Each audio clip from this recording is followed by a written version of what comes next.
If you have your name on the barrel of a gun, you might be a gun nut.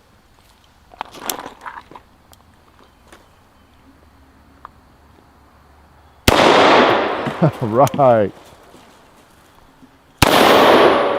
Ouch. I'm glad that wasn't me. That would hurt.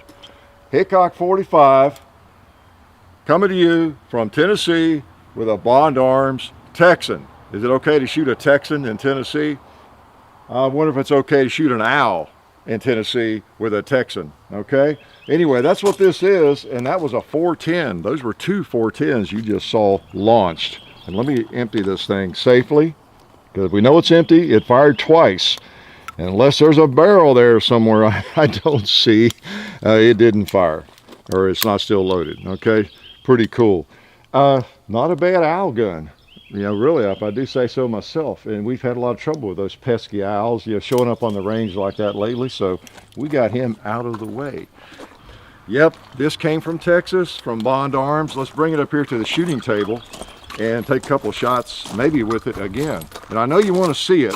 We've done these before, but not this one. This one's a new one. It's a little bit different. They sent this crazy thing to us right after SHOT Show. And you know, I was kind of interested in it, and because I got this crazy love-hate relationship with these things. I don't carry them, but I kind of like them, and I think they know that. And so they were telling us all about this new model, so we appreciate that. They did put her name. How's that for a Derringer? How's that for a really small Derringer with a 6-inch barrel? Well, let's just shoot the dumb thing again, okay? And make sure it really is a shotgun, okay? Let's shoot something here. And again, let's shoot this sign over here, this target with it, see what happens with that. And that reminds me, let me shoot this thing one-handed again. Wow. All right. I just pull the hammer back and somehow it knows to go to the next barrel. All right, 2 shots. You reckon it's empty. One of the things we were going to talk a little bit about with this one, this is sort of a chapter 2. This is not a lot different from the Snake Slayer, but you know, it's a different model. Is how are you completely safe with one of these? Move over here a little bit. How are you, how do you observe all the safety rules? Because with these crazy things, you find yourself swinging the barrels around, pointing at yourself and other people. You know they're empty. It's still, though, you get a weird feeling doing it sometimes. It doesn't seem right sometimes. So John and I were talking about some ways to make sure that you're totally safe with it. You release the barrel. One thing I kind of like to do is just kind of spin it around like that. Make sure it's pointed to the ground, you know, and it's not really pointed at anybody. You know, break it loose. You know you fired it too, of course. And you can make sure the safety's on. But there's no doubt you just fired 2 shots. But still, if you want to keep that thing away from pointing at people, you know, there's one way to do it. And of course, eject your empties. John likes another method. He likes, after you fire it, bam, bam, to just leave the barrels where they are. You just break up the bottom, put 2 more in there, close her up, shoot her again. And I may develop that myself. Depends on how much I shoot it. We'll say that would be a little more difficult to do with a shorter barrel, okay? I brought some of these out here again, a couple of barrels, I think a couple that I didn't have before, just to show you this thing.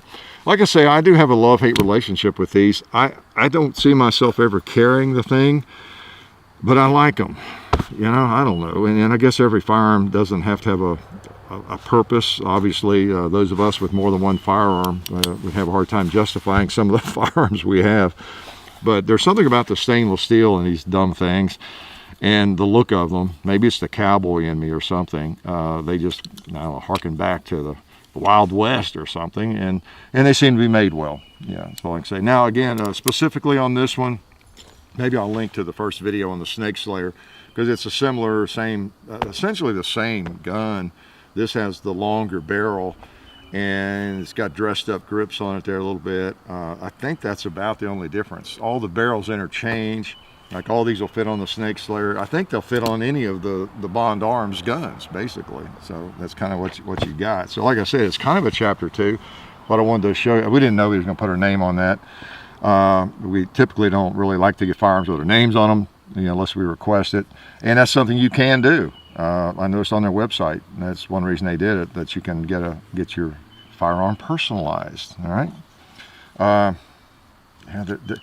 The lockup and everything about these just feels really solid. I've never had any trouble. I still have trouble getting the trigger pulled. If you don't get your finger down the lower part of that trigger, though, I mean, you can squeeze that thing and you think you got the safety on, and it's just, maybe it's partly my large hands, but it's really annoying at times. It really is.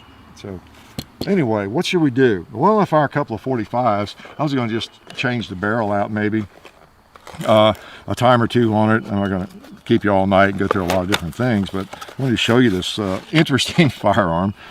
How many should we load? I guess just 2. How's that?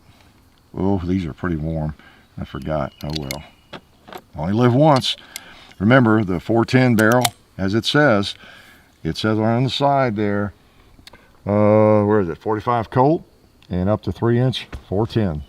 So it will fire both. You could have one of each in there if you wanted to. Why don't we shoot on the target again over here? Yeah, that mush. All right. So a firearm like this, truthfully, you know, don't leave it up to me to define what this firearm is for, please, other than close range. All right. Let's say, so you know, you're talking something close. Even if you do carry one of these for self-defense, it's going to be a close proposition, I hope. Well, let's shoot at that thing here. Let's see if we can hit near the bullseye. Oh, I flinched like crazy. There we go, that was better. That's not too bad. That barrel helps absorb some of the recoil, that 6-inch barrel. So that's not bad. Interesting. I know one thing I was going to do before we go to a different barrel too is we've got some Smart Aleck 2 liters, and I always like to hit 2 liters with shotgun shells anyway. And let's see what they do coming out of a Derringer. I think I've got a couple more here. Well, let's try those at a distance and see what happens. All right.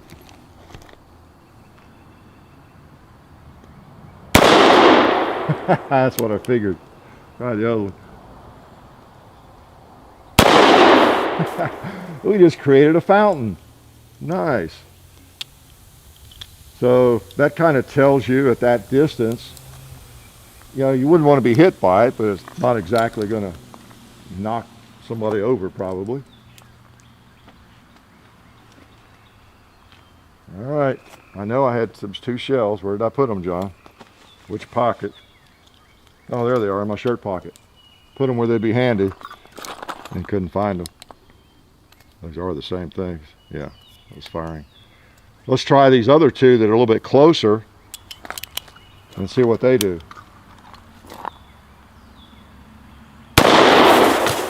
That would be more realistic distance-wise. Yeah, it would. And the shotgun shells I'm firing there are nothing special. Well, they're all special because they're from Federal, and we appreciate Federal furnishing all this good ammo. But these are, well, they're the estate, and they're just 7.5 shots, so they're not defensive rounds is what I'm getting at. But yet I don't want to be hit by those things at that distance. And I bring that up all the time when we're doing these kinds of firearms, because they get bad-mouthed so much about being totally useless. But, you know, if you're being assaulted, you know, I think it stopped most people from their intentions there. Let's shoot something a little more dramatic. Now, these are nice rounds. 4 shot, okay? 4 shot, 2.5 inch. Let's try these. Again, we appreciate Federal furnishing this ammo for us to sort of play with. See if we can tell any difference. We're just enjoying shooting this stupid thing. At least I am. Let's shoot that water thing right there. Let's try this. Whoa, whoa, whoa. A little more dramatic, huh? Let's try John's method here. Let's open it up. Put my hand on the barrel. Turn it around. Get the empties out. If I had some more, I could just stick them right back in. All right, kind of like a Schofield. I like 4-shot, by the way. It's pretty nice. Compromise. Close him back up. Ready to go. Let's shoot that guy again.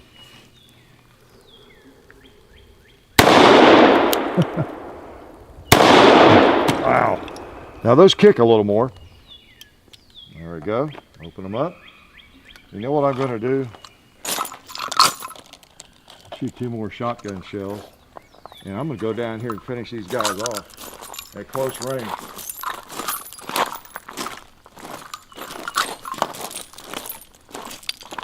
All right. Nice thing about targets like this is I can be close and there's no real risk because you're shooting into wood or plastic. Nothing's going to ricochet. It picked him up.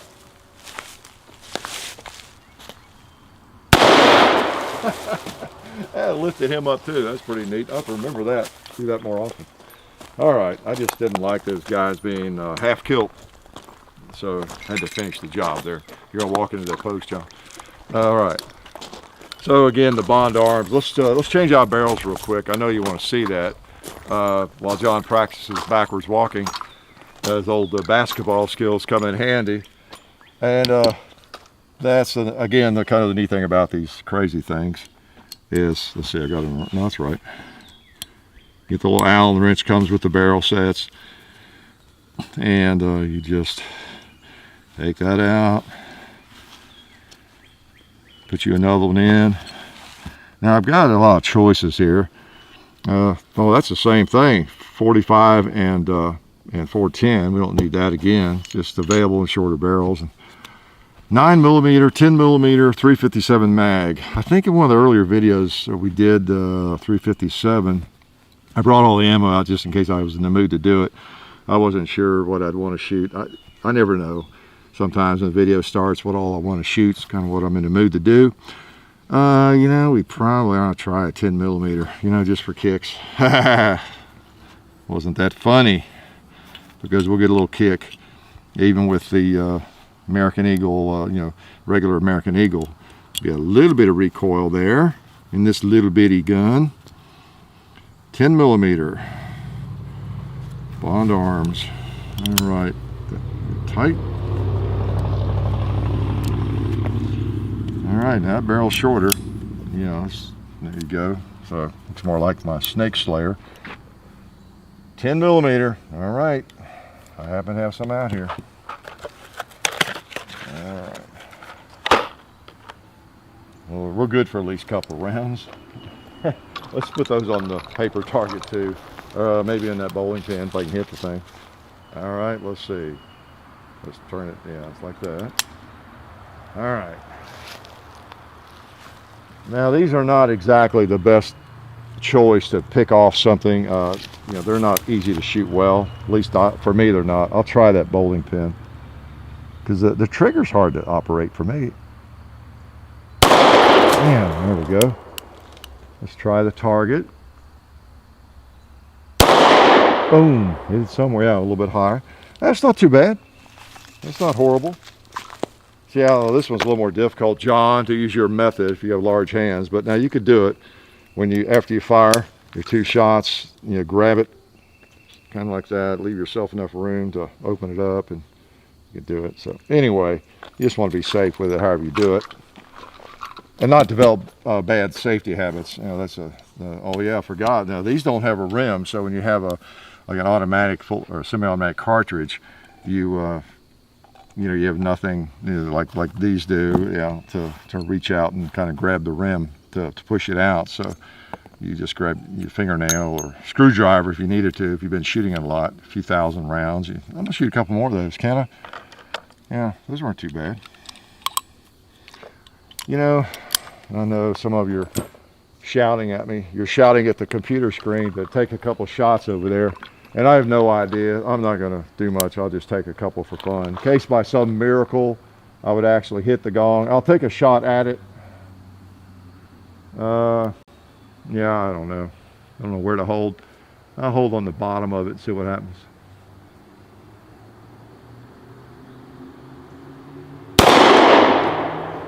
think I saw it go low. Maybe I'll hold up a little higher. Well, I'll be darned. I'm glad I did that. Wasn't that amazing? I hit the gong. I certainly didn't expect to. Okay, I'll take that. 10 millimeter.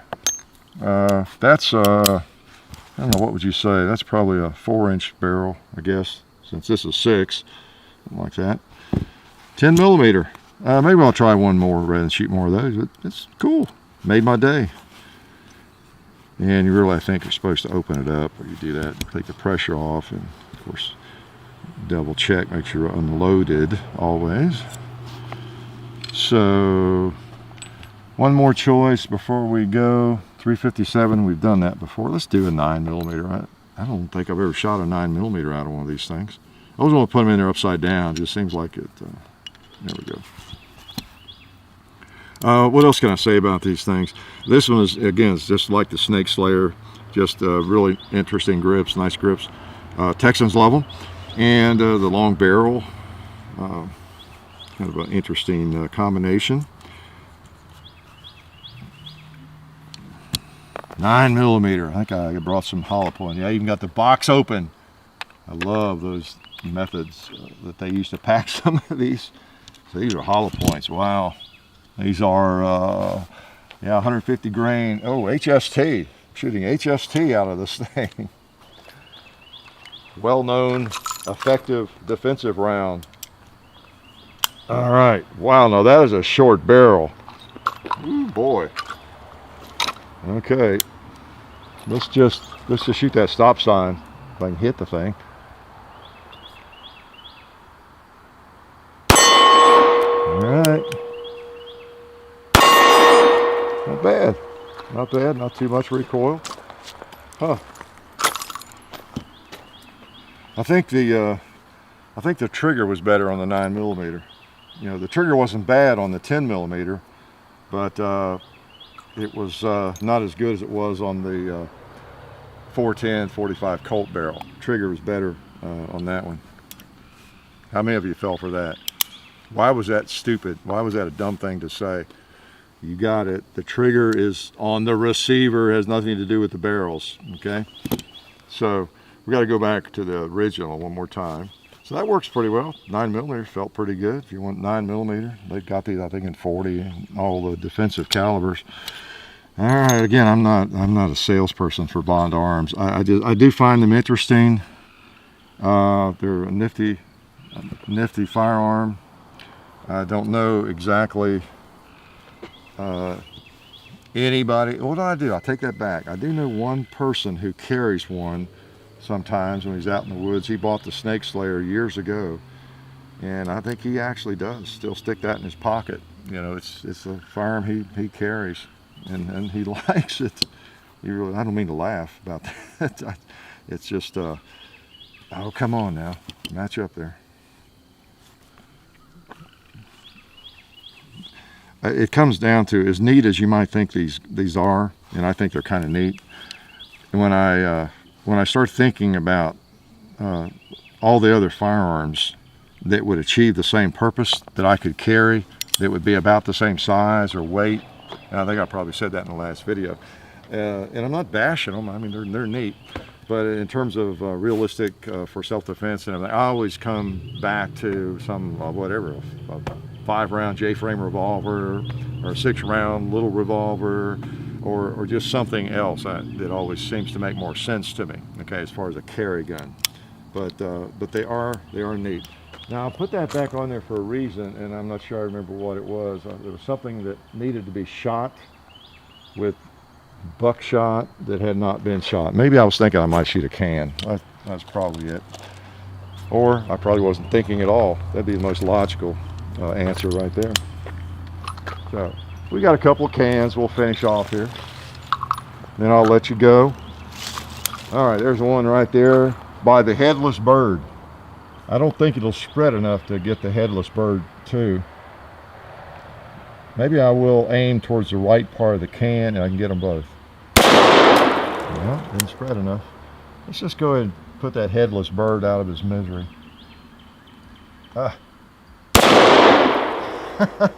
Well, I think I shot over him.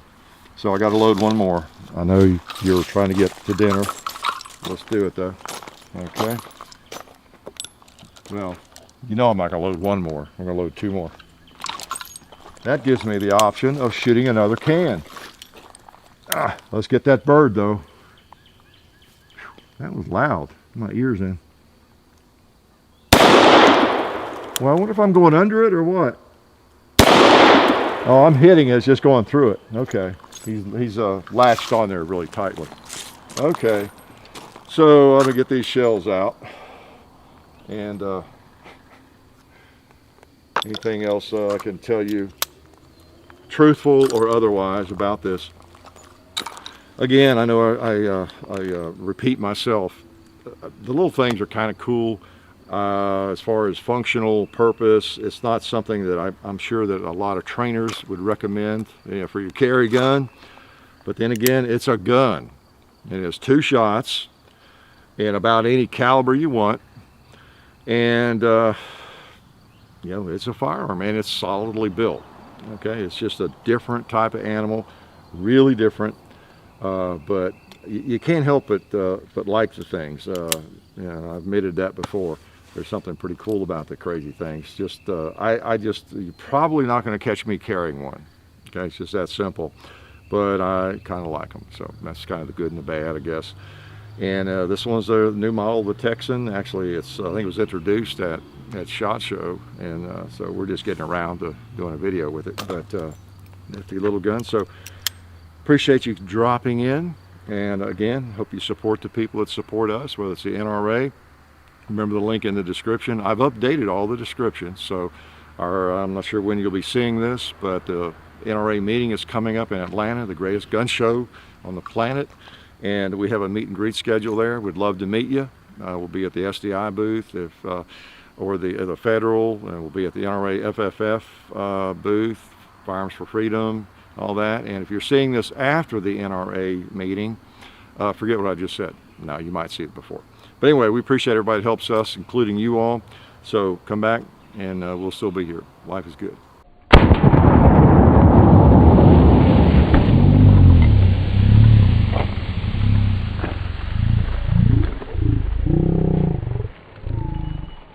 Well, I hope you guys enjoyed that, because I know I sure did. While I've got you here, I wanted to let you guys know about our friends over at SDI, the Sonoran Desert Institute. They are a fully accredited online distance learning program where you can be certified in gunsmithing, and you can also get an associate's degree in firearms technology. And they also do a lot of work with veterans. They accept the GI Bill. They also have hands-on experience, even though it's a distance learning program. So just want to let you guys know about them. Also, you can find them at sdi.edu. That's the Sonoran Desert Institute. And also, just want to let you guys know we have merchandise now. So if you want to buy any Hickok 45 merchandise, you can go over to our store. The link is in the description of every video. And there's also a link kind of on the header of the main channel page, the main YouTube channel. And so we've got that. And also, if you want to find more of our content in other places, it's everywhere. You can go to full30.com. We have most or all of our videos over there. You can also find us on Facebook, Hickok 45 Facebook. You can find Hickok 45 on Instagram. I think it's the real Hickok 45 over there. And then also on Twitter, it's Hickok 45. And then me, the son, John Hickok, you can find me at Hickok 45 and Son on YouTube. I also do a podcast called Gun Culture Radio, which you can find on that YouTube channel and also on iTunes. And there's also a John Hickok Facebook page, which you can find the link to on the Hickok 45 and Son channel page. There's a link over there. And that's all I can think of for now. It's a lot to digest, so you're going to want to think about that for a little bit and then watch one of these other videos that's like down there or over there somewhere, because some of these look pretty good.